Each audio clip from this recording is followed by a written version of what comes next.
Pero quisiera arrancar diciendo que la estenosis de canal lumbar es una patología altamente prevalente, cuya prevalencia aumenta con la edad y que nosotros tenemos que tratar a lo largo de todo toda su evolución, ¿cierto? Desde los estadios iniciales que probablemente no causen muchos síntomas en los pacientes hasta los síntomas que son pues muy tardíos. Es un complejo multifactorial en el cual empieza a haber una hipertrofia cigoapofisiaria, también de la cápsula articular, una degeneración del ligamento amarillo, pero que en últimas el desencadenante o por el motivo de consulta que va el paciente es pues la claudicación o un dolor sordo referido, y esta dificultad en delimitar el área del dolor muchas veces pues obedece a la inervación tan múltiple, ya la vamos a ver un poquito más adelante, que tienen las meninges a este nivel. Los cambios fisiopatológicos son, pero no se limitan al aflojamiento del ligamento amarillo, en ocasiones el plegamiento del mismo, el aumento del tamaño de los procesos articulares, como estábamos diciendo, las cápsulas articulares, los trastornos del disco, el edema articular y otros. Entonces hay una congestión venosa, o es lo que se postula desde el punto de vista fisiopatológico. Vuelvo a aclarar, las referencias están aquí abajito para que él quiera ampliar un poquito el tema en todas las diapositivas.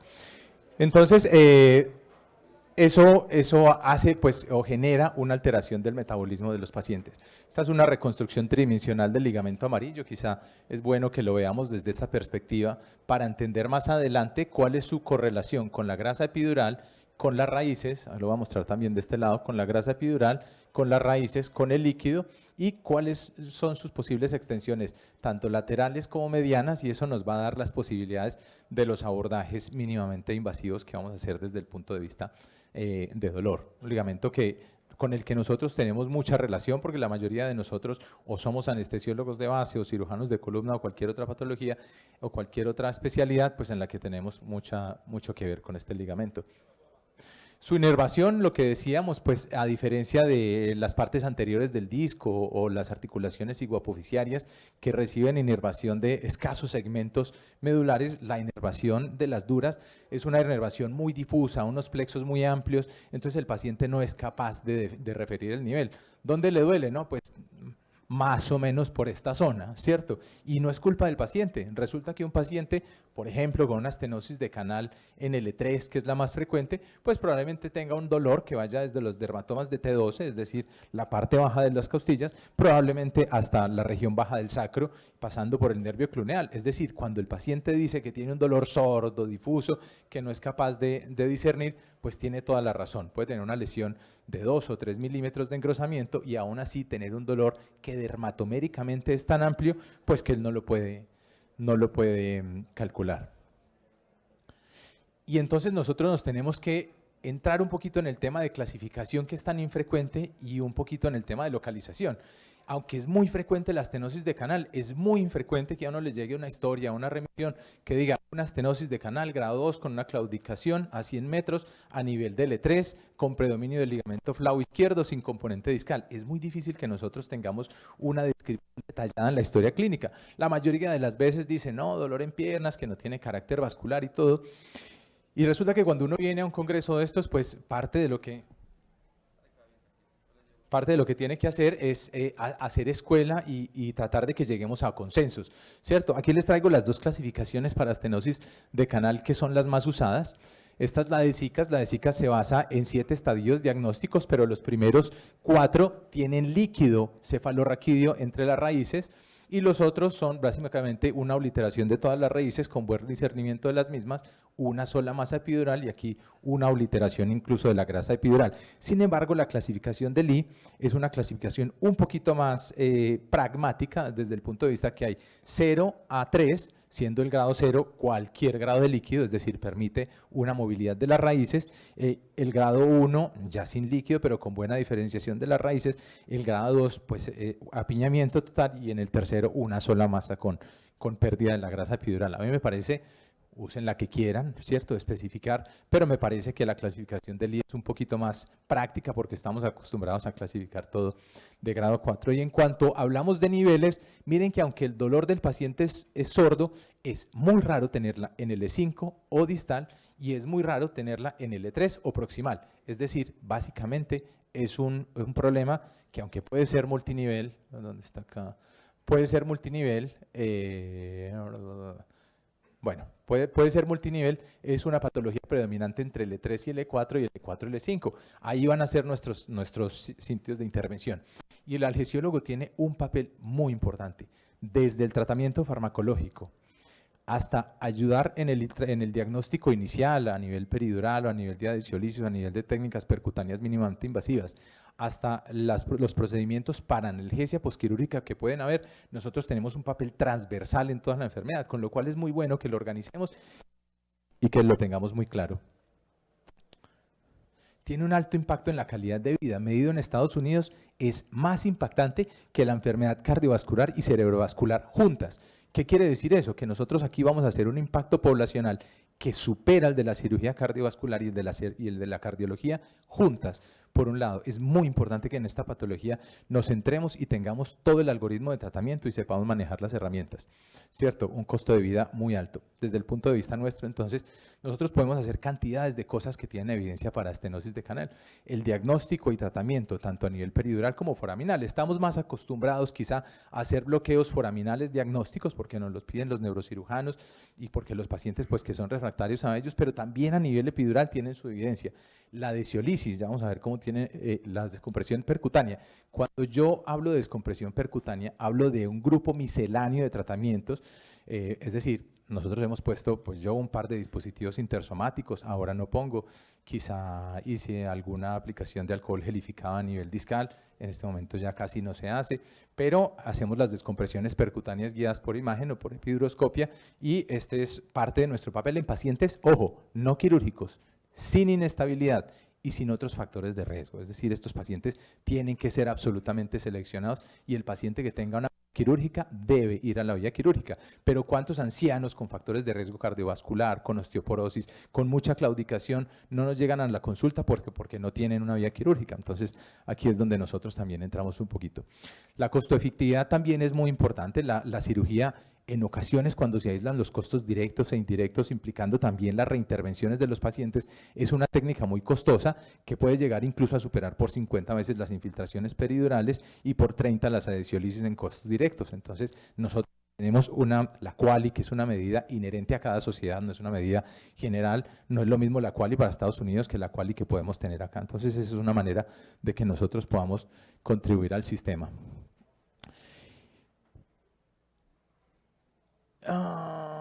Bueno, y entonces resulta que cuando nosotros comparamos una intervención, obviamente el estándar es la intervención que genere mejoría, ¿cierto?, en el paciente. Y tenemos que comparar, cuando hacemos una peridural, una comparación con cirugía, con descompresión mínimamente invasiva, con adhesiolisis, y lo mismo para todas las otras intervenciones. Cuando hacemos una, la tenemos que comparar con las otras. Entonces, nosotros clásicamente hemos sabido cómo interpretar el bloqueo foraminal. Miren, el bloqueo foraminal es un predictor de cirugía siempre y cuando se interprete desde el punto de vista de dolor 6 horas después con bupivacaína y triamcinolona en el contexto del paciente con un dolor radicular. Y es un predictor de mejoría del dolor postquirúrgico, pero no es un predictor de mejoría funcional. Es muy complejo interpretarlo, ¿cierto? Pero la vía interlaminar sí tiene una mejoría o un predictor con la descompresión y es superior a la vía caudal y a la vía foraminal. Es decir, en el paciente con sospecha de estenosis de canal tenemos que tener una buena gradación clínica, una buena caracterización y evidentemente iniciar con una vía interlaminar. Pero los estudios son muy heterogéneos en sus componentes. Hay gente que pone triamcinolona o la upia una concentración o dexametasona, hay quienes inyectan por la aguja, hay quienes inyectan por el catéter y esta multiplicidad de pequeños cambios hace que uno no pueda jugársela siempre con el intervencionismo, pero ya tenemos entonces una luz y decimos la vía foraminal pues es ampliamente superior. En cuanto a la adhesiolisis, mira una foto con Juan por allá en Epimed en 2017 aprendiendo, o 2016, ya ni me acuerdo, aprendiendo a hacer adhesiolisis con el doctor Rax y tanto tiempo después nos encontramos con que tiene una evidencia moderada y fuerte con estudios aleatorizados y controlados con una mejoría hasta 1 año en pacientes que son refractarios a los bloqueos epidurales normales. ¿Y por qué resalto esto? Porque, por ejemplo, las flaectomías percutáneas que yo hago a veces son un poquito complejas, a veces son un poquito riesgosas, requieren un hardware específico, un material específico, pero una desiolisis pues es básicamente navegar un catéter, ponerlo ahí y dejar una perfusión. Es decir, dependiendo de los medios técnicos que tenga cada persona, es una técnica razonable para mejorar los pacientes que no mejoran con la vía epidural. ¿Cómo voy de tiempo? Sí. Estas son las proyecciones. Ya, bueno, terminó en 8 minutos, vale. Estas son las proyecciones que usamos para descompresiones percutáneas mínimamente invasivas, ¿cierto? Es una proyección lateral modificada. En este paciente lo hicimos durante el procedimiento de una radiofrecuencia como para tener un videíto, porque no había tomado videitos para traerles. Bueno, no tiene sonido, pero lo que les quiero expresar es que en el nivel esperable, es decir, en el nivel L4, obviamente hay un estrechamiento que evidencian que no es adyacente a la lámina, ni a la superior ni a la inferior, y que viene del segmento posterior, no del segmento anterior.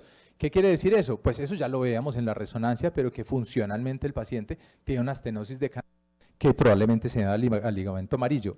El ligamento amarillo responde por más del 60% de las estenosis de canal en los pacientes, es decir, no es una causa minoritaria, aunque típicamente los pacientes se preocupan más por el disco, nosotros nos preocupamos más por el disco, tenemos mucha atención en el disco. Lo que dice la evidencia reciente es que tenemos que empezar a preocuparnos por el ligamento amarillo, y que intervenir el ligamento amarillo desde la parte peridural es muy problemático porque genera pues mucha fibrosis, puede generar hematomas y sangrados, pero intervenirlo desde su parte posterior, específicamente lo que nos muestra la secuencia T1, puede ser menos problemático, menos complicado y puede tener mejores resultados, ¿cierto? Dentro de los abordajes menos invasivos, pues como les digo, entonces empezamos a usar espaciadores, empezamos a usar los neurocirujanos laminoplastias. Yo puse espaciadores, pero no, pues laminoplastias nunca he realizado. Y se empezó a ver en la evidencia que entre menos invasividad, como que a ciertos pacientes o a ciertos grupos etarios les iba mejor, y otros grupos etarios estaban mejor con más invasividad. Entonces empezaron a sacar los sistemas de descompresión integral. Básicamente este es el Vertiflex, incluía pues un espaciador interespinoso y una Kerrison modificada con el que se podía hacer una laminectomía guiada abierta o por microscopio.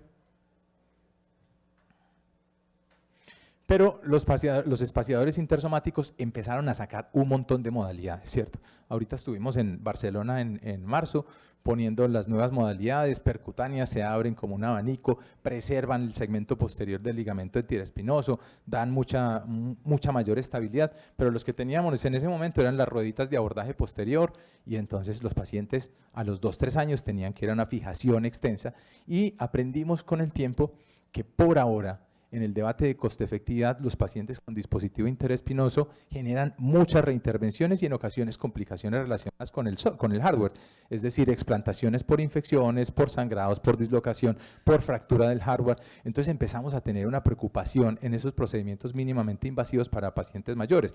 La mayoría de estos pacientes, incluso hasta la mitad, pueden tener una fractura de la apófisis espinosa, lo que genera también una disminución del efecto del dispositivo, y entonces el paciente tiene que ir a otro sistema. Habiendo muchas, los hay pocos homologados en los Estados Unidos, pero como les digo, siguen en desarrollo, los nuevos preservan parte del ligamento interespinoso, entonces son dispositivos que tienen que tener atención.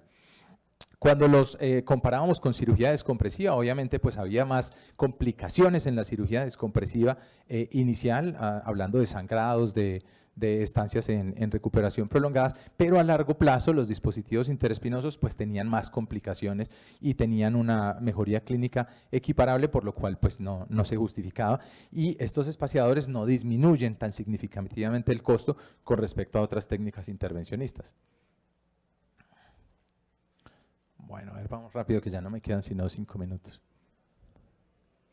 Los estudios evidentemente tienen poblaciones heterogéneas, también la habilidad quirúrgica de la descompresión pues es una variable a tener en consideración, pero entonces pasábamos directamente a las descompresiones guiadas por imágenes. No me acuerdo si alguno de ustedes hizo muchos, yo hice un par nomás de discogel. El discogel era o es un alcohol gelificado que se le pone en el disco, lo contrae y entonces disminuye un poquito, aumenta el diámetro del canal disminuyendo el volumen del disco sin tener que operar, pero el paciente pues 15 días en recuperación. A todos nos preocupa la difusión de esos alcoholes a nivel radicular y de pronto las lesiones que tenga sobre nervios motores, entonces como que dejamos de hacer un poquito la foraminoplastia, que los insumos no están disponibles acá en Colombia, entonces a uno le muestran en los congresos cada año a Europa y le muestran una foraminoplastia, pero aquí yo no sé si alguien la tiene disponible, en mi caso pues no la tengo disponible. Las nucleolisis y luego las flavectomías percutáneas, que son un grupo muy heterogéneo de procedimientos, entre los cuales se incluyen el MILD, el PILD, la flavectomía posterior y muchos otros, en los que simplemente se hace lo que se llama un debulking posterior del ligamento amarillo, se le coge al ligamento amarillo un poquito, y los que son neurocirujanos se sirven además de hacer una laminectomía percutánea, tanto superior como inferior, pero sobre todo superior, ¿cierto? Y entonces empezamos a ver qué pacientes podían, ya descartados los espaciadores intersomáticos, me quedan nomás 2 minutos, empezamos a decir, bueno, ¿qué pacientes podemos tener para ese grupo? Y estamos claros, son pacientes con manejo conservador fallido, pacientes mayores, muy añosos, sin inestabilidad y sin vía quirúrgica, es decir, los pacientes que van a este tipo de técnicas descompresivas no son pacientes que son tributarios a una cirugía. ¿Y por qué? Pues esto por muchas razones. La duración a 5 años es muy adecuada, hay un consumo opioide disminuido y los indicadores primarios pues nos muestran una alta incidencia de obesidad en estos pacientes. Quizás esto es un sesgo porque los pacientes que van a este tipo de técnicas son los desestimados de neurocirugías. Vámonos un poquito al análisis de las reoperaciones, que es lo que más me interesa. Mostró la descompresión sin fusión, sin listesis preexistente, fueron de 20% a 5 años y del 4.7% a los 3 meses. De este estudio se reintervinieron 3 pacientes en 5 años y 6 requirieron intervencionismo por otro nivel. 2 solamente de estos pacientes generaron mejoría. Si eso lo comparamos con la tasa de reintervenciones en cirugía normal, es decir, el paciente que primero se descomprimió un nivel y después hay que estabilizarlo o hacerle una foraminotomía u otro tipo de intervención, entonces mostramos que la descompresión percutánea guiada por imágenes puede tener un mejor perfil de seguridad para el paciente mayor. Sin embargo, no eran grupos equiparables porque nuevamente se introduce un poquito este sesgo que los pacientes que van a descompresión percutánea tienen una media de 76 años versus una media de 57 años de los pacientes normales. Y esto simplemente refleja la selección de los pacientes y no lo vamos a hacer en otro sentido. Miren, la semana pasada estaba haciendo este tipo de intervenciones que son relativamente nuevas en nuestro contexto y me llegó una paciente de 65 años. Estaba con una de las médicas asistentes y me dijo, yo quiero lo mismo que usted le hizo a mi amiga, ¿qué es esto? Y yo le dije, perdón, la diferencia es que usted tiene 65 años. Si usted tiene menos de 75 años, eso no es una opción porque son pacientes que no sabemos qué contribución de la estabilidad de la columna genera el ligamento amarillo, pero lo que sí sabemos es que su disrupción a largo plazo genera pues más reintervenciones. Las complicaciones, entonces después teníamos que comparar, ya lo habíamos comparado con cirugía, con laminectomía, no me queda tiempo, pero quiero decirles, ya lo habíamos comparado con cirugía, entonces ahora lo comparamos con espaciadores y miramos que tenía una menor tasa de complicaciones y una tasa de reintervenciones posteriores similar, ¿cierto? Con lo cual lo consideramos una técnica superior. Esta es la tasa de pacientes que requieren reintervención quirúrgica, un análisis un poquito más pormenorizado para decirles que los pacientes pueden tener reintervención con una descompresión percutánea o sin ella, que son muy importantes las curvas de aprendizaje y la selección de los pacientes y ojalá nuestros pacientes después de una compresión pues terminaran, es que no tiene sonido,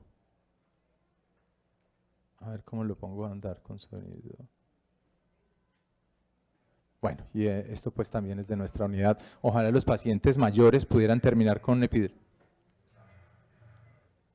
Bueno, lo que quiero decirles ahí es que ojalá los pacientes terminaran con un epidurograma de este tipo, sin compresiones posteriores y en el que pudimos hacer un debulking apropiado. En cuanto a la anestesia regional, la evidencia pues se centra en que el bloqueo del erector de la espina preoperatorio no aumenta la incidencia de infección en los grupos generales y se puede realizar, es una buena técnica analgésica que nos disminuye el consumo opioide a corto, mediano y largo plazo.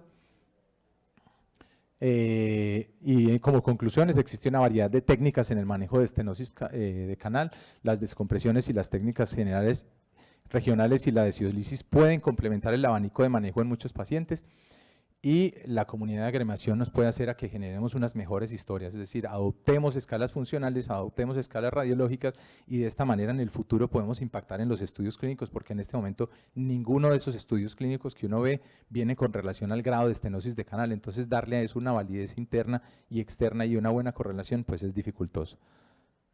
Muchísimas gracias.